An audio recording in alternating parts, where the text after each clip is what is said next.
Monsieur le Président, Madame la Directrice, Mesdames, Messieurs, permettez-moi tout d'abord de vous remercier très chaleureusement pour votre invitation. Et c'est une invitation qui, à titre personnel, m'a touché de me retrouver dans un endroit où, voici des décennies, tant de mes camarades se sont battus pour un combat qui n'est pas encore terminé. Je vous parlerai aujourd'hui des fondamentaux du travail du métal, et c'est une gageure, car esquisser en un peu moins d'une heure la base de tous les arts qui travaillent les métaux non ferreux, le fer et l'acier, c'est un véritable défi. Et pour le relever, nous allons utiliser un outil technique et deux outils conceptuels. L'outil technique, c'est l'exemplier que je vous ai distribué et auquel je ne cesserai de me référer. J'ai préféré l'exemplier au PowerPoint, parce qu'un PowerPoint, on dépasse toujours son temps. Avec un PowerPoint, on dépasse toujours son temps, et quand le public sort de salle, il a les vagues notes qu'il a prises sans avoir pu tout noter. Les deux outils conceptuels sont un peu plus difficiles. Il nous faut, pour comprendre les fondamentaux du travail du métal, faire un double effort de dépaysement. D'abord, une technique n'évolue jamais seule. Les matériaux, les énergies, les mécanismes de transformation sont liés par des liens organiques et forment un système. On ne construit pas un turboréacteur en bois. Donc, ce système technique, c'est un concept mis au point par mon maître Bertrand Gilles, définit en même temps une périodicité. Nous devons oublier les classifications d'Antiquité, de Moyen-Âge, de Renaissance et d'âge moderne et définir un système technique qui commence à l'Antiquité et qui se termine à la fin du XVIIIe siècle, fondé sur une métallurgie au charbon de bois et non au charbon de terre, et fondé sur une énergie qui est l'énergie de l'homme, des animaux et essentiellement de l'eau. À la fin du XVIIIe siècle, ce système technique est remplacé par un autre système où la machine à vapeur remplace la roue hydraulique et où la métallurgie au coke, c'est-à-dire au charbon épuré, remplace la métallurgie au charbon de bois. Cette mutation, qui se produit, dirions-nous, entre 1750 et 1830, c'est ce que les historiens sont convenus d'appeler la révolution industrielle.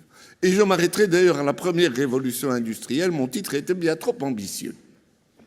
Ça, c'est le premier dépaysement.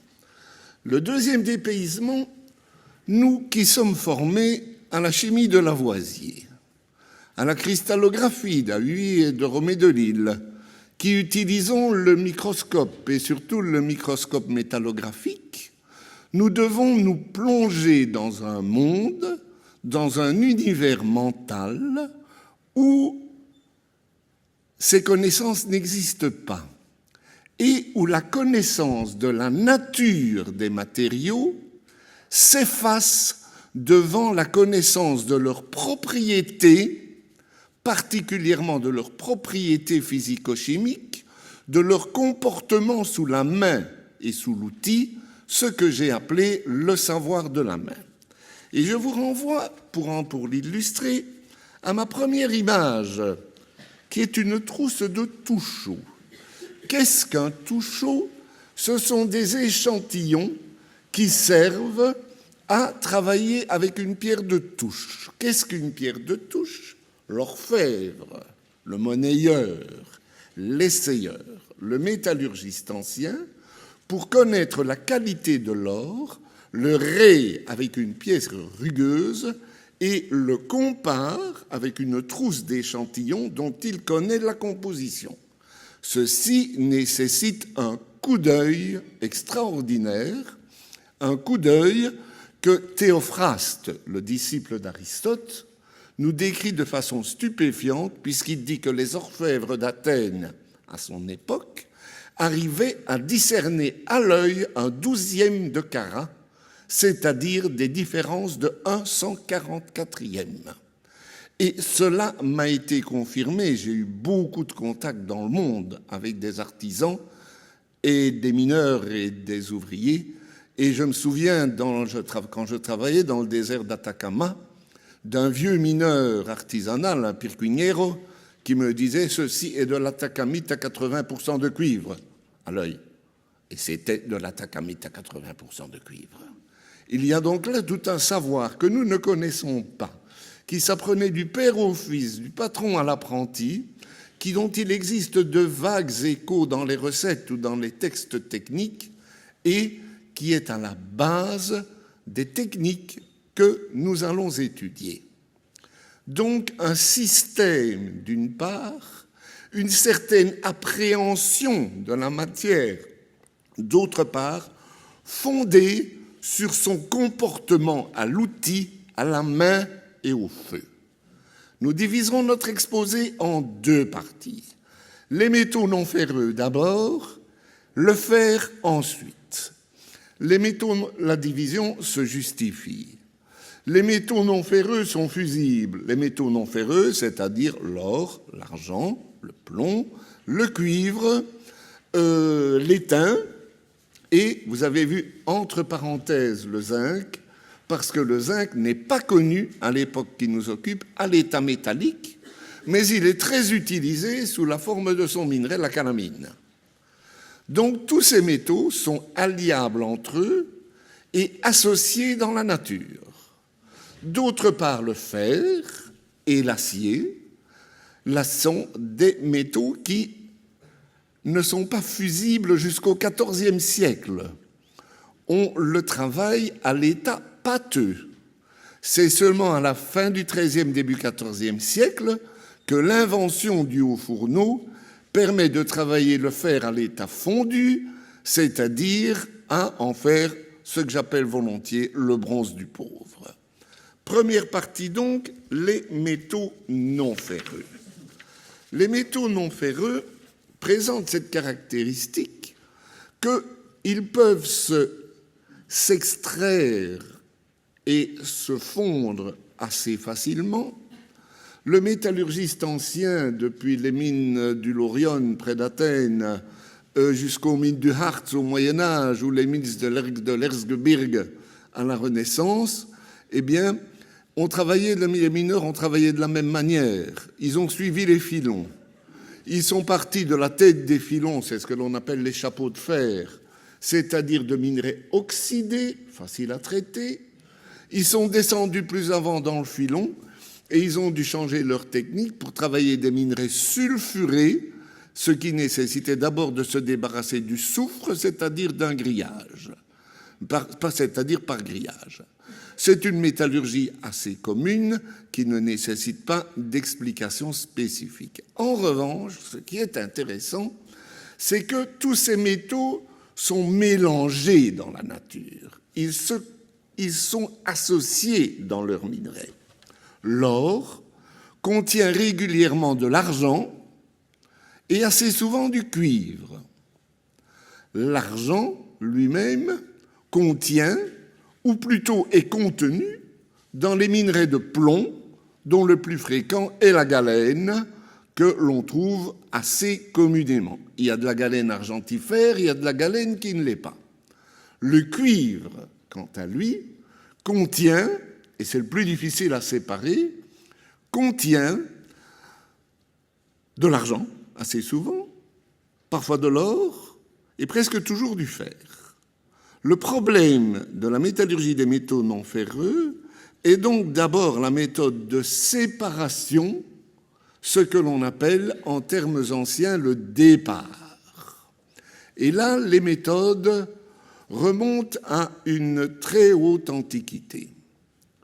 On s'aperçut dès le 2e millénaire avant Jésus-Christ, et j'en ai trouvé des traces dans les mines du Laurion près d'Athènes à l'époque mycénienne, dès le 2e millénaire avant Jésus-Christ, on s'aperçut que si l'on fondait de la galène, on obtenait un plomb argentifère, ce qu'on appelle du plomb d'œuvre, mais que si l'on refondait ce plomb dans un creuset en matière poreuse, comme la cendre d'os, eh bien, le plomb se séparait de l'argent et était absorbé par ce creuset que l'on appelle une coupelle, comme le buvard absorbe une tache d'encre. Et c'est mon cliché numéro 2, c'est une méthode, l'utilisation de la coupelle, c'est-à-dire la coupellation, est caractéristique depuis le 2e millénaire avant Jésus-Christ, et je dirais volontiers jusqu'aux méthodes de séparation électrolytique aujourd'hui. La coupelle, ce qui est intéressant, sert d'abord à essayer le métal pour voir s'il contient de l'argent, c'est normal. Si tout le plomb est avalé et qu'il ne reste rien, c'est qu'il ne contient pas d'argent. Sinon, vous voyez, au moment où le plomb est tout entier absorbé, vous voyez un éclair, ce que les alchimistes appelaient la lune sortant des nuages. Vous voyez l'éclair du petit bouton d'argent qui reste sur la coupelle. Donc, c'est la coupellation, mais en latin, la coupelle s'appelle testa. Testa, c'est-à-dire n'est-ce pas, une céramique à peau. Testa. Mais comme la testa servait à essayer, à éprouver le métal, à faire des tests, c'est l'origine de l'anglais test qui signifie l'expérience, l'expérimentation. Bref, c'est le premier procédé. Vous avez là un simple four à réverbère du XVIe siècle dans Agricola, n'est-ce pas? Et vous voyez, il faut souffler très fort, vous voyez le creuset en matière poreuse dans laquelle on a refondu le plomb argentifère et ce plomb va être absorbé par le creuset. Il suffit après de concasser le creuset, de le remettre au four et on obtient du plomb. Ce procédé est donc ce procédé fondé sur l'observation, empiriquement. Nous savons aujourd'hui que c'est une oxydation différenciée puisque le plomb s'oxyde plus facilement que l'argent. Bien, ceci s'emploie pas seulement avec le plomb qui contient de l'argent. Ça peut s'employer avec du cuivre qui contient de l'argent. Mais alors on doit rajouter du plomb. Dans ce cas, l'oxyde de plomb formé absorbe avec lui les oxydes de cuivre et il reste de l'argent. Cela peut se faire aussi avec de l'or qui contient du cuivre. On rajoute du plomb, on fond, on souffle, on coupelle et l'oxyde de plomb entraîne avec lui l'oxyde de cuivre et nous avons de l'argent pur ou de l'or pur. Donc c'est la première méthode, une méthode ancestrale fondée sur l'observation. Et on ne dira jamais ici, petite digression, combien le regard du métallurgiste ancien est important. Aujourd'hui encore, les vieux hauts-fournistes de Wallonie et de Lorraine considèrent leur haut-fourneau de manière anthropomorphique. Ils le considèrent comme une bête. Il est paresseux, il est grognon, il est, dit-on chez nous, lorsqu'il s'obstrue, ce qui est très dangereux, qu'il est emmacralé, c'est-à-dire ensorcelé. Il y a donc là une approche particulière où l'on se guide sur la flamme, sur la couleur de la fumée, sur la couleur du métal en fusion, un savoir-faire extrêmement difficile à transmettre, qui ne peut se transmettre que du père au fils, du patron à l'apprenti, dans la longue patience du travail en atelier. Ceci est une chose. Il y a les autres métaux qu'il faut éliminer et qu'il faut séparer. Et ici, nous touchons à une deuxième technique fondamentale que l'on appelle d'un ton non moderne, c'est-à-dire on l'appelle la sémentation, c'est-à-dire le fait de recouvrir d'un sément ou d'un ciment ou d'une bouillie le métal que l'on veut purifier. De quoi s'agit-il? Nous savons que cette méthode était employée déjà par Crésus, le roi de Lydie, n'est-ce pas, qui avait offert au sanctuaire d'Apollon des lingots d'or pur et des lingots d'argent pur. Donc, il y avait une méthode de séparer l'or et l'argent. Et cette méthode reposait sur le sel et sur l'emploi de substances corrosives. Elle est attestée, les détails de la méthode sont attestés au 5e, 6e siècle avant Jésus-Christ, et elles continueront largement jusqu'au XIIIe siècle. De quoi s'agit-il ? Jusqu'au XVIe siècle. De quoi s'agit-il ? Il s'agit de recouvrir, après la fonte, le petit lingot d'or, ou mieux, un lingot d'or aplati, une feuille, pour que ça puisse mieux pénétrer, d'une bouillie faite de substances corrosives, du sel, du soufre, de l'alun.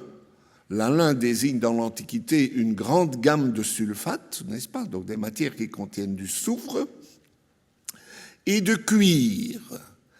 Qu'est-ce qui se passe? Les matières corrosives pénètrent dans cet alliage, corrodent, se combinent avec l'argent qui est associé à l'or et forment à la surface une croûte qu'il suffit de laver à l'eau chaude pour obtenir une feuille d'or pur. C'est dès l'Antiquité, dès les papyrus de Leyde et de Stockholm, qui sont du IIIe siècle, la méthode favorite des bijoutiers de fantaisie et des orfèvres de fantaisie et des faux-monnayeurs, qui s'en servent pour faire ce que nous appellerions aujourd'hui une rehausse du titre.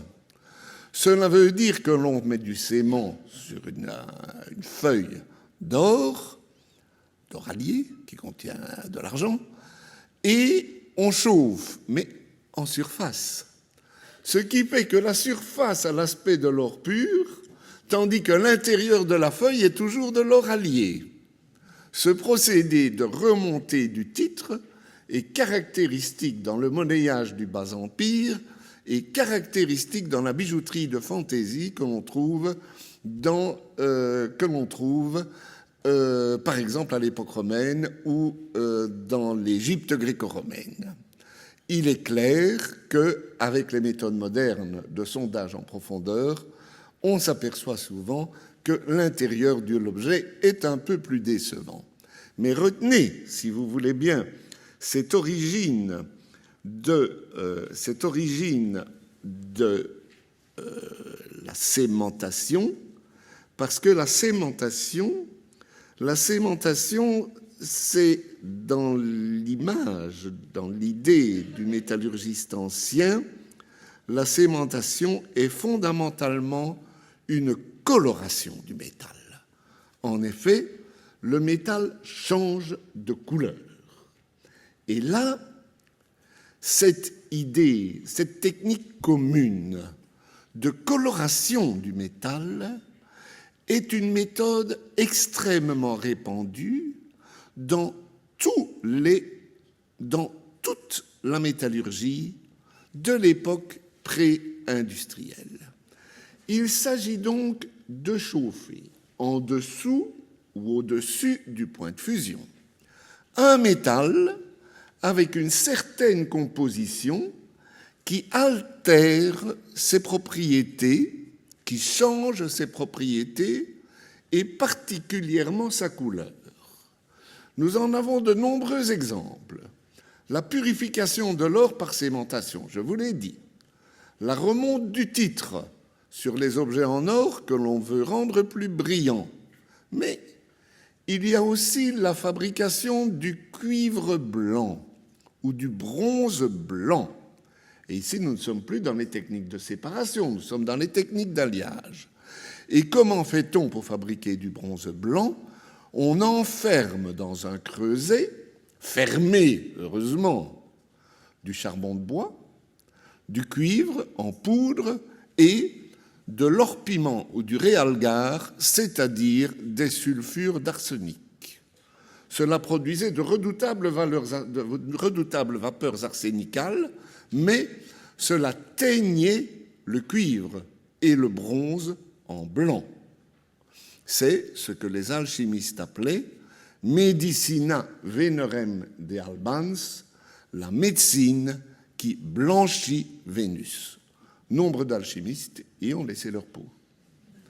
Le procédé fut sans doute employé à l'âge du bronze, mais immédiatement abandonné pour fabriquer le bronze lui-même.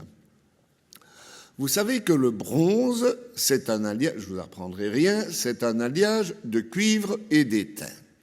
L'étain est un métal rare, stratégique, qui fait l'objet d'un commerce depuis les Cornouailles, depuis la presqu'île de Malacca, même au Moyen-Âge, n'est-ce pas, et depuis l'Europe centrale. Mais au début, on n'utilise pas l'étain lui-même sous sa forme métallique pour éviter les déperditions. On utilise le minerai d'étain, c'est-à-dire une poudre noire que l'on appelle la cassitérite, et on fond ensemble dans un creuset de la cassitérite, du charbon de bois et du cuivre. Le charbon de bois réduit la cassitérite qui est un oxyde et l'étain s'allie au cuivre.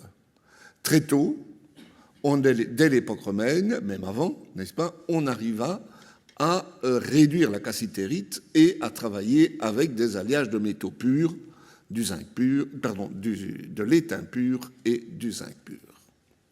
Un autre exemple encore de cette technique de sémentation, qui est connue, je dirais, depuis l'Atlantide de Platon, depuis le Timée et le Critias, où il nous parle d'un mystérieux métal que l'on appelle l'orichalque, c'est la fabrication du laiton. Nous savons que le laiton, c'est un alliage de cuivre et de zinc. Mais le zinc est un métal perfide. Le zinc est un métal qui se réduit facilement, qui se volatilise facilement, qui se réduit facilement, mais qui se volatilise facilement au contact de l'air. Donc, dès que le zinc est fondu, les vapeurs de zinc au contact de l'oxygène de l'air donnent une poudre blanche dont on ne peut rien faire. C'est de l'oxyde de zinc qui était utilisé par les médecins antiques et médiévaux pour les collyres ophtalmiques. Ça marchait très bien. Donc le problème était d'utiliser ce métal que l'on ne connaissait pas pour colorer, nous dirions allier, le cuivre.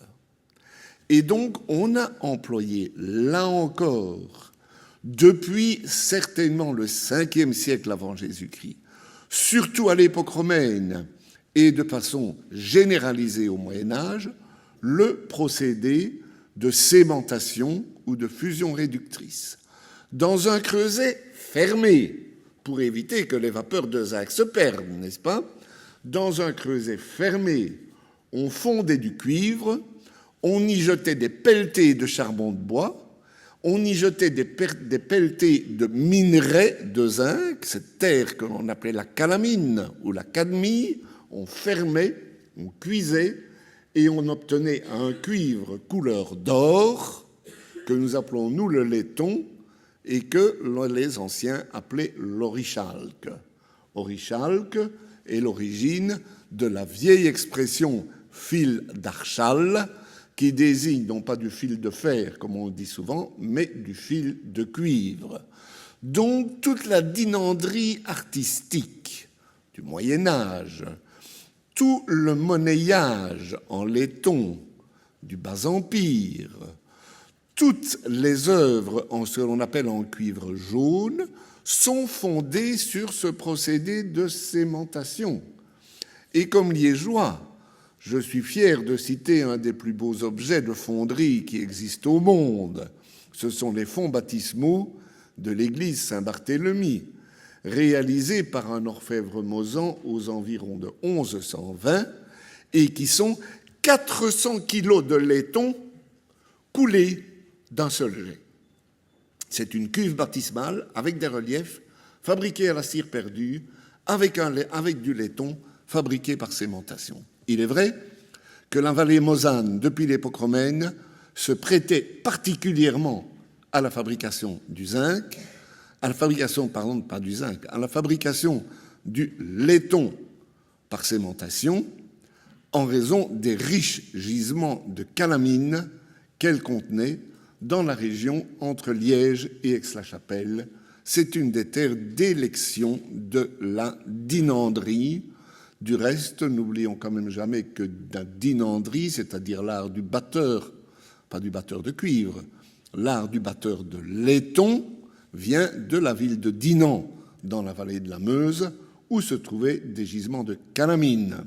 Du cuivre, il n'y en avait pas dans la vallée de la Meuse, mais il arrivait par la Meuse de Goslar en Allemagne. Donc voici un procédé qui ne correspond à rien de moderne, mais qui correspond à un concept ancien bien défini, le fait de cuire un métal avec une terre, une composition qui change ses propriétés. C'est donc à la fois un procédé d'affinage lorsqu'il s'agit d'affiner l'or, ça peut être un procédé d'affinage quand il s'agit d'affiner l'or, ça peut être un procédé d'alliage lorsqu'il s'agit de fabriquer des cuproarseniques et surtout de fabriquer du laiton. C'est seulement à la fin du XVIIIe que Jean-Jacques Daniel Donny, un chimiste liégeois, trouvera dans des creusets tubulaires le moyen de condenser le métal dans des condenseurs, de le condenser à l'abri de l'air, de sorte qu'un nouveau métal, le zinc, va faire son apparition et conquérir tous les marchés. Et ce zinc métallique, à ce moment-là, va devenir un alliage, même un alliage décoratif, on en fera des statues, mais ce sera surtout, et regardons ces bâtiments autour de nous, l'alliage favori de la construction, tant sous la forme fondue que sous la forme laminée. Donc, deux procédés jusqu'à présent, la fusion oxydante, la coupellation, et le fait de chauffer avec une bouillie, la cémentation. Mais ces matières corrosives qui servaient à purifier l'or, ou à le teindre, ou à nettoyer sa surface, tout dépendait de la quantité, sont devenues le terrain d'élection de la recherche des alchimistes. L'alchimie, n'est-ce pas, c'est à la fois un art, l'art chimérique, de fabriquer de l'or, on n'en fabrique pas. On fabriquait des alliages qui avaient l'apparence de l'or, la couleur de l'or, le goût de l'or, un peu, n'est-ce pas, comme le Canada Dry par rapport au whisky, mais ce n'était pas de l'or. Et donc, c'est un art chimérique et en même temps, c'est une philosophie de la nature qui sous-tend cette démarche. Je dirais volontiers que l'alchimie, sur laquelle j'ai beaucoup travaillé, c'est une superstructure théorique de la métallurgie. Ce sont des métallurgistes, des philosophes qui sont emparés du travail des métallurgistes et qui ont voulu aller plus loin, mais sans y réussir. Et donc, ils ont élaboré un outil. Donc, vous avez ici une des plus anciennes figurations, d'après un manuscrit de Venise. C'est un manuscrit c'est un alambic avec les éléments classiques, n'est-ce pas? Bien sûr, le fourneau, la cucurbite, le chapiteau et 3 tuyaux de décharge. Et au XIIIe siècle, on va fourrer tout dans l'alambic, n'est-ce pas? On va fourrer du vin. C'est l'origine de ce que l'on appelle la quintessence, c'est-à-dire l'alcool. On va y fourrer du vin avec des plantes. C'est l'origine de ces remèdes qu'on appelle la chartreuse, la bénédictine, et qui ont d'abord été employés contre les maladies des moines, n'est-ce pas? Mais on va y mettre aussi des substances corrosives comme de l'alun, du soufre, du sel, et on va obtenir des mélanges, des acides. On ne s'appelle pas encore acide, ça s'appelle des eaux piquantes, des acides qui sont les premières formes impures de nos acides chlorhydriques, sulfuriques et nitriques. Et on va s'apercevoir que ces acides ont un effet sur les métaux. Et donc, à la méthode de purification des métaux de l'or par voie sèche, c'est-à-dire par le sément, va s'ajouter une méthode de voie humide, c'est-à-dire de purification par les acides, car on va s'apercevoir que certains acides, ce que l'on appelle l'eau régale, dissolvent les métaux qui sont alliés à l'or et laissent l'or pur. Après, par un procédé d'évaporation, de condensation, de réduction, on retrouve les métaux alliés à l'or. Cette invention des acides minéraux, dont les premières apparitions sont dans des textes alchimiques de la fin du XIIIe siècle, cette apparition des acides minéraux est capitale pour l'histoire de l'art. On va s'en servir, bien sûr, pour le travail de purification des métaux. On s'en servira aussi pour la gravure sur cuivre, en protégeant certaines parties par un vernis, en creusant des dessins et en versant de l'eau forte. C'est la gravure à l'eau forte. On va s'en servir dans l'armurerie, nous allons arriver au fer, pour décaper les plaques de cuirasse, pour ce que l'on appelle les diaprées. Diaprées, ça veut dire mettre en relief les aspérités. Et donc, il y aura regardez, certaines armures, particulièrement les armures allemandes du XVe siècle, elles sont gravées avec les acides minéraux, avec l'eau forte. Voilà pour la métallurgie des métaux non ferreux. Vous le voyez, une vision de la matière, des gestes communs, des transferts d'une filière technique à une autre, car les acides minéraux, par exemple, c'est un très bel exemple, se généralisent d'abord de l'alchimie, ensuite, hélas, à la pharmacopée, ceux dont on avait les plaies avec ça, je les plains, ensuite à la pharmacopée, et de là aux beaux-arts. Donc nous sommes dans une des découvertes capitales de l'histoire de l'art et de l'histoire de l'humanité. Voilà une synthèse des fondamentaux de la métallurgie des non-ferreux. Il y aurait beaucoup d'autres exemples à ajouter, car n'oubliez pas que l'artisan ancien excelle, comme un artiste fait des gammes, excelle à multiplier les combinaisons. Je donne un exemple. Il joue avec les matériaux dont il connaît, non pas la nature, mais les propriétés, pour changer le résultat final de son travail. Je prends le cas que j'adore, ce sont les fonds baptismaux de Saint-Barthélemy à Liège. On a ajouté au laiton un peu de plomb. Pourquoi ? Parce qu'il abaisse le point de fusion, il rend l'alliage un petit peu plus cassant, mais surtout, il empêche la perte de zinc par volatilisation, qui était énorme, mais il abaisse le point de fusion et il favorise la coulabilité d'une œuvre d'art particulièrement compliquée. Il faut changer complètement de perspective, de concept, d'approche, lorsque l'on envisage, pour l'époque pré-industrielle, la métallurgie du fer.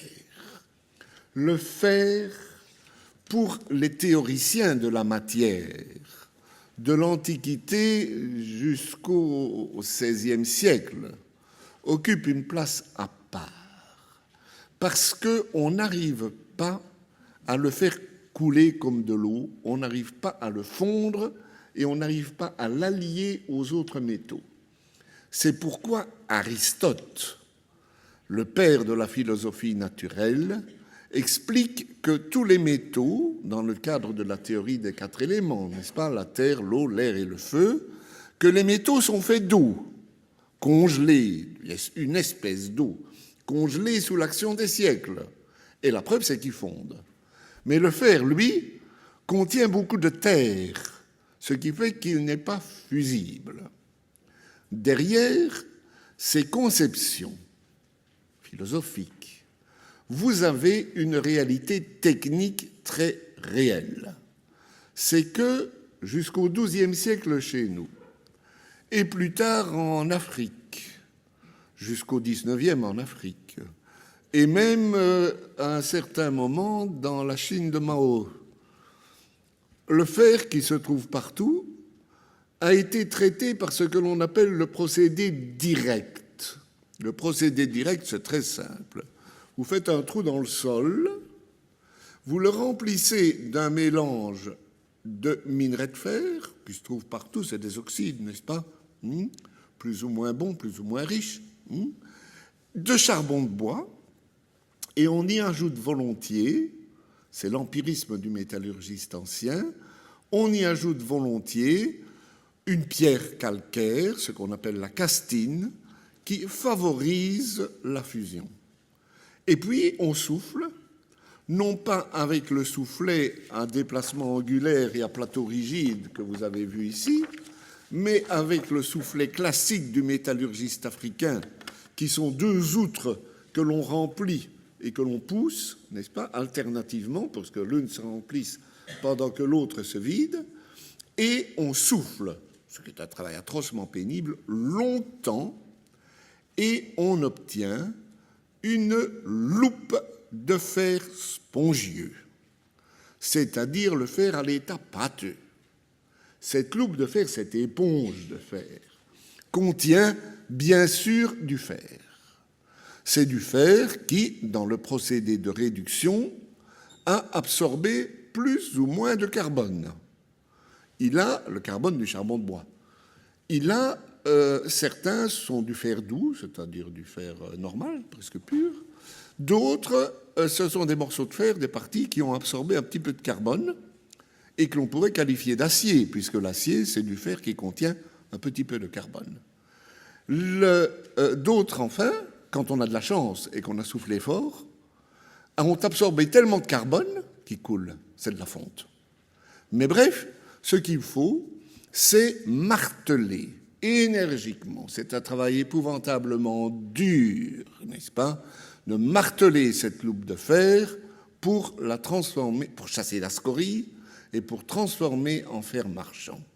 Ce sont des bas fourneaux romains, comme on en trouve partout dans nos régions, et notamment dans la région métallurgique de Lorraine, qui va jouer un rôle considérable dans le développement des techniques sidérurgiques.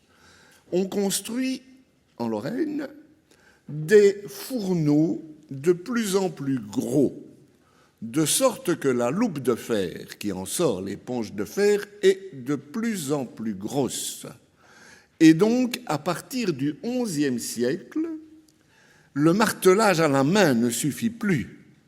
Il faut marteler avec un moyen mécanique.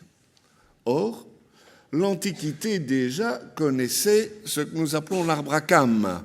Nous savons ce que c'est qu'un arbre à cames, n'est-ce pas? C'est une tige de bois avec des aspérités qui soulève un levier et qui le laisse retomber. C'est un mouvement, une machine qui transforme le mouvement rotatif en mouvement alternatif, mais pas l'inverse. Bon, ça, c'est le principe des boîtes à musique. Et donc, à partir du XIe siècle, on voit, pour marteler ces loupes de fer spongieux, on voit apparaître ce que l'on appelle le gros marteau ou le marteau pilon. Je vous renvoie maintenant à la figure 1 de la deuxième partie.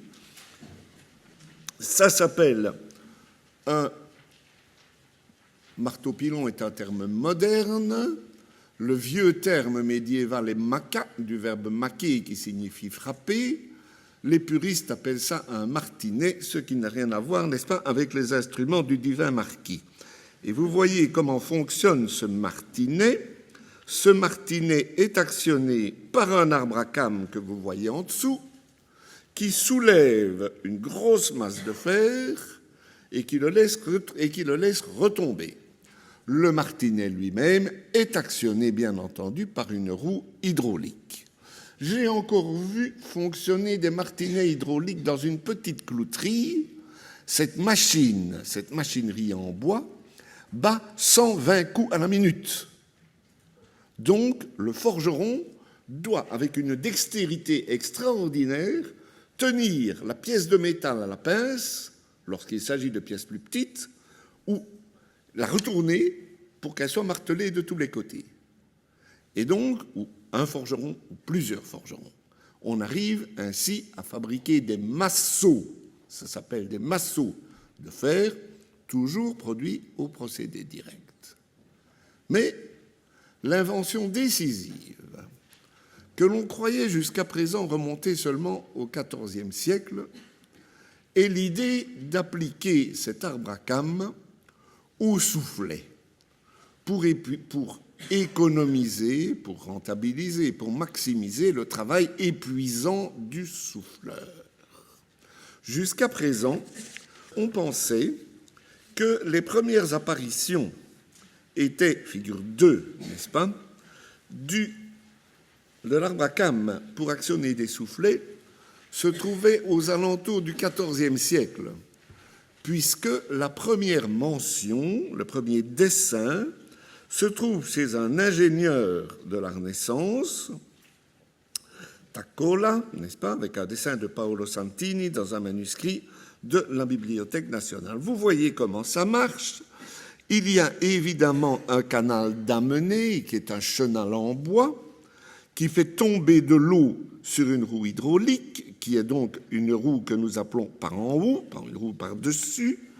La roue hydraulique, avec un arbre à cames, actionne 2 soufflets, l'un qui se vide pendant que l'autre se remplit et qui administre donc un jet d'air continu dans le fourneau. On croyait jusqu'à présent que c'était une invention du XIVe siècle, mais des fouilles récentes en Suède, à Lapphyttan, ont révélé un fourneau dont la soufflerie était actionnée par une roue hydraulique et un arbre à cames. Donc, le haut-fourneau, car à ce moment-là, le fourneau, dès que l'on peut actionner la soufflerie hydraulique, on peut construire des fourneaux beaucoup plus grands, et plutôt que le petit trou dans la terre. Et donc, on passe du bas fourneau construit en profondeur au haut fourneau construit en hauteur. Qu'est-ce qu'un haut fourneau? Un haut fourneau, c'est une tour creuse où l'on jette par le dessus, le gueulard, comme on l'appelle, du charbon de bois, du minerai et de la castine, et on souffle énergiquement, on ouvre la vanne, et l'eau fait tourner les soufflets. Ce haut fourneau s'emploie, on a pu suivre son itinéraire. Il vient de Suède, on le trouve ensuite en Lusace, on le trouve en Rhénanie, et on le trouve dans ce grand district métallifère qui va, n'est-ce pas, de la Lorraine à la Sarre, au Luxembourg et à la Wallonie. Mais, merveille, il arrive une modification fondamentale dans la production du fer. Ce qui résulte, ce n'est plus une énorme masse de fer qu'il faut marteler, c'est qu'à la base du haut fourneau, si l'on fait un trou, eh bien, là, le fer coule comme de l'eau. Il est devenu liquide. C'est l'invention de la fonte. Au pied du haut fourneau, on pratique. Qu'est-ce qui s'est passé dans le haut fourneau? C'est qu'à cette température, le fer a absorbé énormément de carbone et il est devenu liquide. Il y a 2 écoulements. Le laitier, c'est-à-dire la scorie fondue, qui est plus légère, flotte au-dessus, et la fonte coule en bas. Elle coule sur le plancher de coulée où l'on a pratiqué des rigoles. La fonte s'y refroidit et on obtient ce que l'on appelle des gueuses de fonte. Ce n'est pas un terme vulgaire. Gueuse vient de l'allemand Guss, qui signifie couler. Ce matériau est un matériau extraordinaire au XVIe siècle. C'est le bronze du pauvre. On peut en faire plusieurs choses. On peut d'abord le refondre dans des moules. C'est ce qu'on appelle la fonte de deuxième fusion. La fonte de deuxième fusion peut se faire soit à plat, dans des moules en sable, et c'est l'origine, n'est-ce pas, des moules en sable. On a d'abord fait un modèle en bois, à plat. Ce sont nos tacs de cheminée, n'est-ce pas, qui en nos maisons de campagne. Donc on a fait un moule en bois, on l'a tassé dans le sable noir de fonderie, un sable particulièrement compact, et on a coulé de la fonte. Et donc ça permet une fabrication en série, et ça permet des œuvres d'art. C'est l'origine des tacs de cheminée, des chenets, de toutes sortes de petites pièces que l'on trouve encore maintenant dans les brocantes. On peut le couler aussi en haut relief, dans un moule en matière réfractaire, et faire des statues, qui sont notamment des fontes de jardin, si répandues au XVIIIe siècle, qui sont je dirais, une imitation bourgeoise des grands bronzes, n'est-ce pas, qui ornaient les résidences royales ou princières. On peut aussi fabriquer des canons. Et pendant le XVIIe et le XVIIIe siècle, il y aura une grande concurrence entre le canon de bronze, jusqu'à Napoléon, n'est-ce pas, entre le canon de bronze et le canon de fonte. Le problème, c'est que si la fonte est hétérogène, ça se fendit et le canon éclate.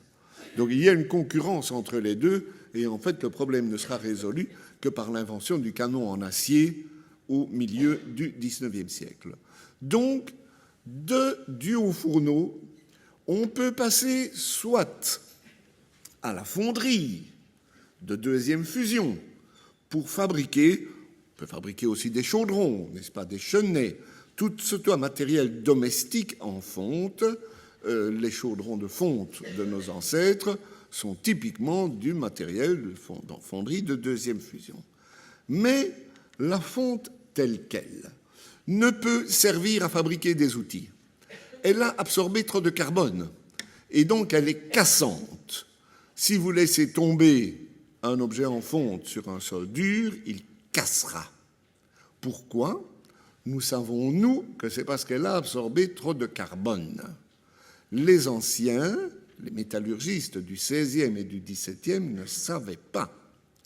Et lorsque Réaumur écrit au XVIIIe son traité sur l'art de fabriquer l'acier et de convertir le fer fondu en fer, il ne connaît pas les mécanismes du fer et du carbone. Mais en employant des procédés qui étaient déjà employés dans la métallurgie des métaux non ferreux, c'est-à-dire de refondre dans un four avec une forte soufflerie, on arrive à brûler la fonte et le carbone est dans le vent du soufflet. Le carbone, donc la gueuse est réchauffée, n'est-ce pas ? Elle est réchauffée et puis on administre un vent violent avec le soufflet et la fonte, et donc le carbone est brûlé, nous dirons oxydé bien sûr, et la fonte est transformée en fer que l'on peut à ce moment-là marteler. C'est du fer à peu près pur. Il y a deux méthodes, la méthode wallonne, la méthode comtoise. Je n'entre pas dans les détails. Les métallurgistes vont s'efforcer de perfectionner ces méthodes, de perfectionner ces gueuses, et l'on obtient alors en grande quantité des masseaux de fer que l'on peut transformer, soit, comme on dit aujourd'hui en métallurgie, en produits longs, soit en produits plats. Les produits plats, ce sont les tôles. Les produits longs, ce sont les tiges, les clous, les baguettes, les vergettes, les cornières, comme vous en voyez là-bas, n'est-ce pas ? Ça, c'est le grand défi de la métallurgie du XVIe, du XVIIe et du XVIIIe. Il faut passer du masseau de fer produit par le marteau pilon à la tôle, dont on pourra faire un chaudron ou une boîte de conserve, ou aux baguettes, dont on pourra faire des clous, des fusils, des armes, des outils. Et là, pour la première phase, les produits plats, l'invention au début est simplement ce que l'on appelle la platinerie. La platinerie, je vous renvoie toujours à l'image numéro 1 du fer. La platinerie, c'est simplement un marteau-pilon, un martinet, dont le fer, qui est ici, vous voyez, pointu, il est tronconique, il est remplacé par un marteau plat, c'est-à-dire à base plate, et l'enclume est une enclume large à table plate. Il faut, donc on réchauffe une dernière fois le masseau, on le passe et sous les coups du marteau, il s'aplanit. Il faut une grande virtuosité de la part du marteleur pour obtenir une tôle d'une planéité parfaite, telle qu'elle pourra servir après à fabriquer des armures ou à fabriquer des blindages ou à fabriquer toutes sortes de produits plats. Une grande dextérité. Vous me direz aujourd'hui, ce genre de choses se fait avec un laminoir. Qu'est-ce qu'un laminoir? Pour ceux qui ne sont pas métallurgistes, ce sont deux énormes rouleaux à tarte qui écrasent, qui tournent en sens inverse et qui écrasent le métal pour en faire une feuille. Le premier laminoir, vous l'avez en figure 3, se trouve dans les cahiers de Léonard de Vinci dans le manuscrit de Paris. Et vous voyez qu'il est actionné par une manivelle, qu'il y a un mécanisme de démultiplication et qu'il y a un mécanisme de réglage pour l'écartement des deux cylindres. Très bien. Cela se trouve chez Léonard de Vinci, cela se trouve décrit chez un poète de Nuremberg qu'on appelle Eoban Hesse, mais cela ne sert pas pour le fer. Parce que le fer est trop dur, il faut une température trop élevée, les rouleaux se déforment, et donc ce laminoir est utilisé pour laminer des métaux mous, comme le cuivre ou le plomb, particulièrement les baguettes de plomb qui servaient à monter des vitraux. Et ce laminoir connaît toute une tradition jusqu'au XVIIIe siècle, mais toujours avec des petits cylindres. Il faut que les cylindres soient dans un métal très dur, dans un fer plus dur que le fer. Nous dirons que c'est de l'acier. Donc, on ne peut en fabriquer que des tout petits. Et ils s'abîment beaucoup. Donc, on en trouve au XVIIIe siècle dans ce que l'on appelle les théâtres de machines. Les théâtres de machines, n'est-ce pas, ce sont les catalogues de fabricants de ces ingénieurs itinérants qui allaient de chantier en chantier, de cours en cours, offrir nos services et qui présentaient des machines, certaines industrielles, d'autres machines de guerre, d'autres engins de divertissement, n'est-ce pas, des fontaines, des machines musicales pour le divertissement des princes. Et lorsqu'un ingénieur allait de cours en cours, il se faisait précéder par un livre, un recueil de gravures, montrant un échantillon de sa production qu'on appelait un théâtre de machines. Cette littérature des théâtres de machines est fascinante. Et si vous prenez l'image suivante, vous avez un théâtre de machines qui est celui de Salomon de Causse, les raisons des forces mouvantes. Là, il s'agit d'un laminoir perfectionné. Vous voyez qu'il y a un réglage de l'écartement et c'est un laminoir qui sert à laminer du fer blanc, c'est-à-dire du fer... Qu'est-ce que c'est que du fer blanc? C'est du fer recouvert d'étain, n'est-ce pas? L'étain prend particulièrement bien sur le fer, on connaît ça. C'est la technique d'étamage qui peut se faire au trempé ou à la brosse ou à la pierre de vin. Bref, donc c'est des tuyaux de fer blanc qui serviront à fabriquer des tuyaux d'orgue. Et donc jusqu'au XVIIIe siècle, il y aura une guerre sans merci entre le laminoir et la platinerie pour fabriquer les tôles. Une rivalité entre les deux qui ne pourra être résolue que lorsqu'on arrivera à fabriquer des cylindres suffisamment longs suffisamment large, qui ne se déforme pas, qui résiste bien à la chaleur pour pouvoir laminer de grandes tôles. Et ça, c'est la révolution industrielle. Vous trouvez par exemple de magnifiques figures de laminoir dans la sidérotechnie de Hassenfratz, qui était un académicien français de la fin du XVIIIe siècle. Bien, avec ça, vous avez des produits plats. Reste à fabriquer des produits longs, c'est-à-dire à inciser le masseau de fer pour en faire des tiges, que l'on pourra ensuite marteler pour faire des clous, que l'on pourra aplatir pour faire des épées, que l'on pourra transformer en fer de construction. Et là, la principale invention, dont je suis assez fier d'avoir trouvé, la principale invention s'est faite en Lorraine au XVIe siècle. C'est une machine que l'on appelle la fonderie. Non pas la fonderie, mais la fonderie. Qu'est-ce que c'est qu'une fonderie, dont la première apparition est dans un théâtre de machines que vous voyez là, Jean Errard, qui fut ingénieur du roi, inspecteur des fortifications. C'est un de ces ingénieurs militaires polyvalents. Et il a publié un livre à Nancy, qui est devenu rarissime, mais qui a été réimprimé, qui s'appelle « Le théâtre des instruments mathématiques et mécaniques ».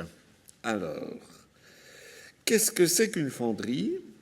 Je dirais que c'est un ensemble de scies circulaires mises en batterie, côte à côte. Vous avez une roue hydraulique qui actionne un axe, et l'axe actionne des tiges, actionne des roues dentées ou légèrement dentées qui incisent le fer rouge, qui sont mises en série, et qui incisent le fer rouge en baguette. L'écartement entre deux scies peut se régler de sorte que vous pouvez obtenir des baguettes, des vergettes de dimensions différentes. Le problème, c'est que le matériel de la fonderie s'use très fort, très vite, se déforme, de sorte que il faut sans arrêt refroidir les scies. Et vous voyez dans le dernier, l'invention est faite au XVIIIe siècle, c'est dans un traité très curieux de l'ésotériste suédois Swedenborg, célèbre par ses écrits mystiques, mais qui est aussi un grand métallurgiste, qui décrit la fonderie classique avec sa démultiplication. Ces cylindres, il y a d'abord un laminoir avec des... vous voyez qu'il y a d'abord un laminoir, toujours avec des cylindres petits, et lorsque la feuille est sortie du laminoir, elle passe à la fonderie, où elle est incisée par ce que l'on appelle les rouleaux fendants, qui vont la transformer en vergette. Cette invention s'est faite dans la région entre Moyeuvre, Nancy et le pays de Liège. Et elle est restée très longtemps l'apanage de cette région. Nous avons des textes de marchands français de clous au Conseil de commerce, sous Henri IV, qui demandent à ce que l'on installe des fonderies sur la rivière de Seine parce qu'ils sont obligés d'envoyer leur fer à Mézières pour les faire fondre. En réalité, cette fonderie va être l'instrument de la division, de la dispersion, de la métallurgie lotharingienne, je dirais, pour parler large, n'est-ce pas, de la métallurgie lorraine wallonne dans le monde entier. Louis de Geer, un industriel liégeois qui s'était fait protestant pour business, va servir Gustave Adolphe qui règne en Suède, n'est-ce pas, sur des mines de fer d'une richesse extraordinaire, à 80% de ferrite, eh bien, et va équiper la métallurgie suédoise en amenant avec lui ses fondeurs, ses forgerons, et même un instituteur. Jean Curtius fait la même chose avec Philippe II, Lui, il était catholique, donc ça allait, il changeait, n'est-ce pas, selon le client. Le pays de Liège a toujours joué d'une neutralité enviable, de sorte qu'il a toujours vendu des armes aux plus fameux tyrans de la planète. Mais là, on ferme la parenthèse. Bien. Donc, et d'autres encore, les deux bêches viennent en France, n'est-ce pas, et d'autres encore vont en Angleterre. La fonderie est la base de la métallurgie moderne. Mais, et je terminerai par là, il y a un mot que j'ai prononcé à diverses reprises lorsqu'il s'agissait d'avoir du fer particulièrement dur, c'est le mot acier. Qu'est-ce que l'acier? À la différence de la fonte, qui est du fer qui a absorbé beaucoup de carbone, l'acier, c'est du fer qui a absorbé un tout petit peu de carbone, ce qui le rend particulièrement dur. Et chose étrange, l'acier est connu depuis l'Antiquité, sous le nom de stomoma en grec et acciarium en latin. Mais que signifie le mot acciarium? Acciarium vient de accies, qui signifie la pointe ou le tranchant. Acciarium ferrum, c'est un adjectif, ça signifie tout simplement le fer particulièrement dur que l'on utilise pour faire les pointes et les tranchants. Et nous avons par exemple à l'époque mérovingienne des épées particulièrement bien faites qui sont des épées très souples parce que l'âme est du fer doux, c'est-à-dire flexible, et les cornières tout autour, 2 cornières sont en acier. L'analyse métallographique l'a montré. Mais comment produisait-on l'acier?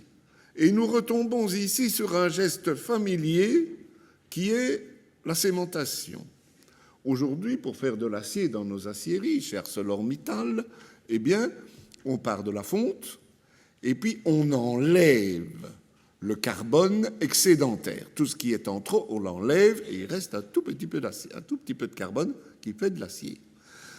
Dans l'Antiquité, au Moyen-Âge et jusqu'au XVIIIe siècle, on a rajouté du carbone au fer par le procédé de cémentation.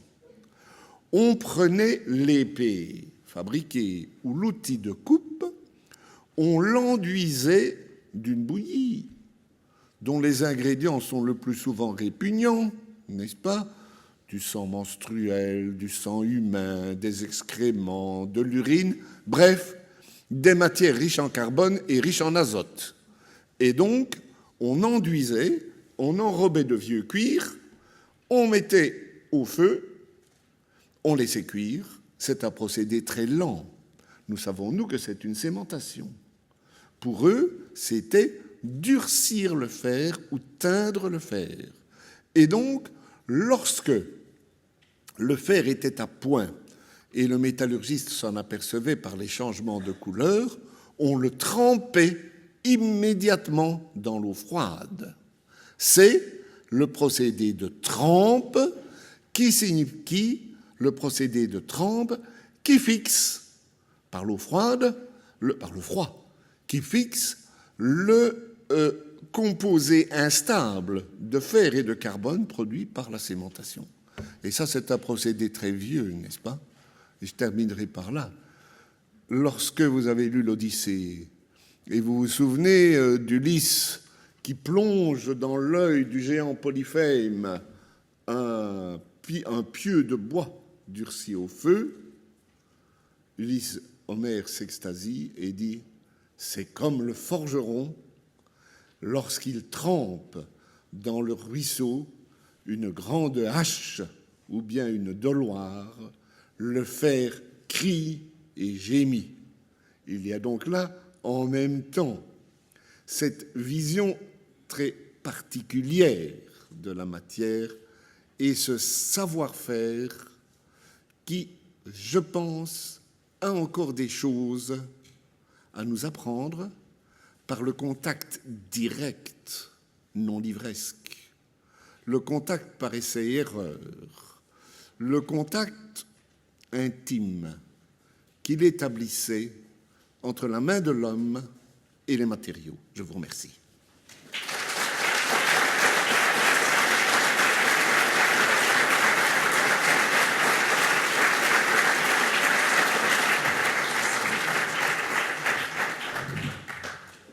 Il est bon de commencer l'année avec un humaniste. Merci infiniment, Robert Halleux. Nous conserverons donc nos exempliers pendant toute la durée du semestre et plus longtemps encore. Nous allons maintenant prendre quelques questions, s'il vous plaît.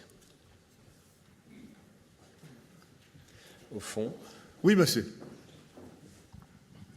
Oui, vous nous avez parlé de l'utilisation de l'énergie hydraulique pour les soufflets en Suède, mais vous nous avez dit beaucoup plus tôt que ce qu'on imaginait, mais vous ne nous avez pas dit la date, la période. Alors, les premiers, voyez-vous, monsieur, c'est une bonne question, parce que vous avez toujours un décalage entre la mise en texte et la mise en image et le procédé réel. Donc, Takola, il est du 15e, mais je vous ai dit qu'en Suède, au 12e, d'après la datation des bois, il restait des charpentes en bois, au carbone 14, ça vaut ce que ça vaut, mais même avec une fourchette de 50 ans ou de 60 ans, on est au 12e. À Lapitan, on a trouvé, qu'est-ce qu'on a trouvé? On a trouvé ce qu'on appelle un coup d'eau, c'est-à-dire l'arrivée d'eau. On a trouvé l'emplacement de la roue et on a trouvé l'emplacement des soufflets et du fourneau, avec des restes de bois. Donc, l'application de l'arbre à cames. L'arbre à cames, il est utilisé depuis l'Antiquité, n'est-ce pas? Les mécaniciens d'Alexandrie, pour leurs gadgets, utilisaient des arbres à cames. C'est le principe des boîtes à musique et toutes sortes de petits jouets. Hein? Bon, ça, c'était connu depuis l'Antiquité. L'idée d'appliquer l'arbre à cames au marteau, on le trouve en Lorraine aux environs de, disons, entre 1050 et 1120, comme ça. Bon, c'est pas encore pour actionner des soufflets. Mais en Suède, on le trouve au milieu du 12e, à Lapitan, où il actionne des soufflets. Et s'il actionne des soufflets, c'est que le four est gros. On a gardé les substructions, il est large, n'est-ce pas? Il est gros. Et donc, c'est que ce n'est plus un bas fourneau, c'est que c'est un haut fourneau. Mais c'est tout ce que nous savons. Alors, depuis lors, ces recherches menées par les archéologues suédois ont donné l'essor à de nouvelles fouilles. On a refait des fouilles dans la Roure, dans la Sarre, en Lusace, pour essayer naturellement de retracer le parcours de cette invention, et on s'aperçoit qu'elle est bien accréditée, bien employée, largement employée dans toute cette grande bande, dans toute cette grande région métallifère, n'est-ce pas, qui contient des minerais oxydés, c'est ce qu'on appelle la minette de Lorraine, n'est-ce pas? Et donc, c'est répandu à partir de là, à partir de 1250-1300, on en trouve en forêt de Moyeuvre, et puis on en trouve en Wallonie, on en trouve en Sarre, on en trouve partout. Et, n'oublions pas qu'il faut regarder bien les peintures de Blaise de Bouvigne, de Patinir.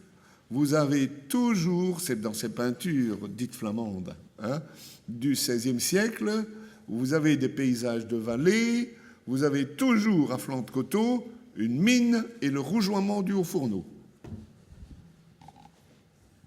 Merci. Est-ce qu'il y a d'autres questions?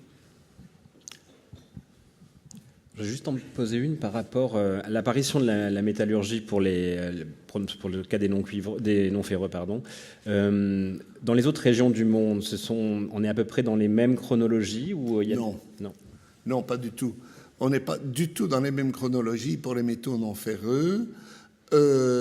Par exemple, il y a deux régions. Il y a des régions qui sont plus périphériques où la métallurgie, où c'est plus compliqué parce qu'il y a les problèmes d'emprunt. On ne sait pas exactement d'où ça vient, s'il y a eu transfert, n'est-ce pas?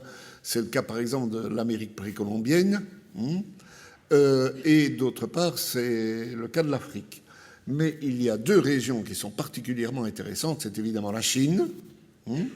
La Chine connaît la fonte du fer, n'est-ce pas, dès le VIe siècle avant notre ère. Et on a des objets chinois en fonte de cette époque-là. Bien, là, je sais que ça pose un grand problème pour les historiens des techniques, n'est-ce pas? Pourquoi les Chinois ont-ils tout inventé et pourquoi n'en ont-ils rien fait? Mais ça, c'est une chose très curieuse. Ils auraient pu faire la révolution industrielle. Pourquoi ne l'ont-ils pas faite? C'est Joseph Needham qui a posé la question. Mais il y a l'Inde aussi, n'est-ce pas? Avec cet acier particulièrement remarquable qu'on appelle l'acier de Woods, qui était fabriqué par petites quantités au creuset, un acier très dur, très élastique, qui était fabriqué par sémentation, mais pas par sémentation au fourneau avec de la bouillie dessus, mais par sémentation dans de petits creusets où l'on mélangeait des morceaux de plantes et des morceaux de fer. Et cet acier est particulièrement difficile à forger. C'est l'acier de Woods, n'est-ce pas, ou un acier indien a fait l'objet d'un commerce tout au long des routes caravanières. Et il arrivait à Damas. Et à Damas, les forgerons arabes étaient pratiquement les seuls, par un jeu très complexe de réchauffement, refroidissement, trempe, revenu, recuit, à le façonner pour faire ce que l'on appelle les fameuses épées damassées. C'est un acier qui a une structure différenciée, c'est-à-dire où des particules d'acier doux, souples, coexistent avec des particules d'acier extra dures.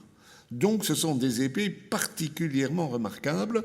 Quand vous lisez les récits des croisades ou les chansons de gestes, les poèmes du Moyen-Âge, il est classique, n'est-ce pas, qu'un sultan offre à un seigneur ou à une ambassade un glaive en acier de Damas. Et ça, c'est de l'acier indien. Merci beaucoup. Robert Halleux, merci infiniment. Nous nous retrouvons après une petite pause café d'environ une demi-heure à 11h15 avec Catherine Arminjon. Merci.